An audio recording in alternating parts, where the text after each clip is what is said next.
Okay, we're gonna make chicken tikka masala, which actually is a pretty easy dish. It's just several processes, and really to do it, you're gonna need 2 solid days. A lot of passive prep time, but it's just a multi-step process. So first, we're gonna marinate. We're gonna use a cup of plain Greek yogurt, a good amount of minced garlic.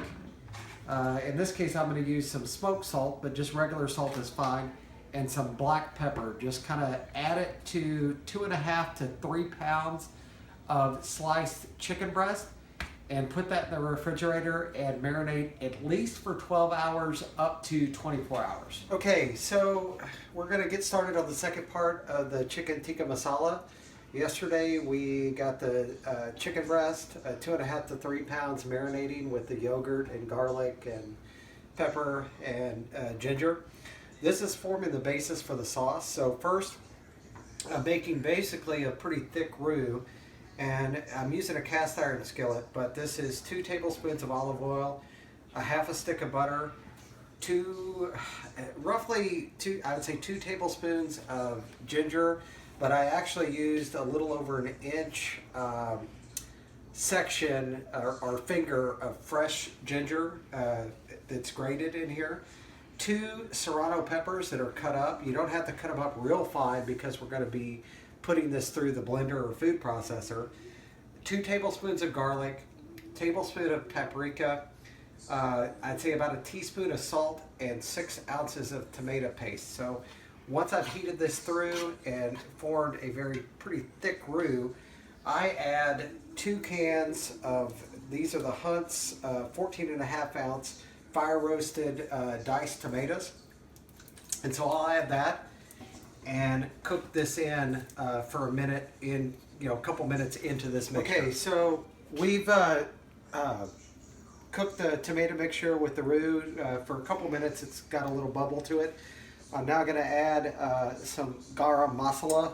This is cashmere garam masala. It's Urban Accents. I would say about a tablespoon. However, I really like it. It's very fragrant. So, kind of do it to what you think. So I initially add, I'd say about a tablespoon. And then I'm going to reduce the heat, stir that through, and cook it on low heat for about 30 minutes. And if it smells or tastes like I want to add a little bit more, I'll sometimes add a little bit more. Keep in mind that we're still cooking the chicken that we're going to add back and cook to this after we've blended this sauce. Okay, so we cooked down our tomato sauce and I've run it through the processor. You can see it's smooth. I'm now going to add the 2.5 to 3 pounds of chicken. This is chicken breast.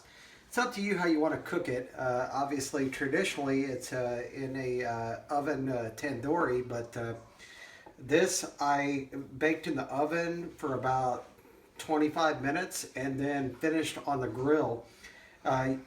With the yogurt marinade, you have to be pretty careful because it'll be pretty sticky. So anyway, we're going to add this chicken to the sauce, and we're going to stir that around and let that cook on a low heat again for about 30 minutes. And after that, I think one of the key components after we do this is we're going to let it cool down. We're going to put it in a container and let it sit in the refrigerator for at least overnight. I would say 12 to 24 hours. That's going to let the flavors kind of come together, and then we'll serve it actually tomorrow, and I'll show you what I add to it to change the color of the sauce just a little bit. Okay, so we've let it refrigerate overnight, and I just pulled out enough for, say, 2 servings. It just kind of depends on what you would like to do.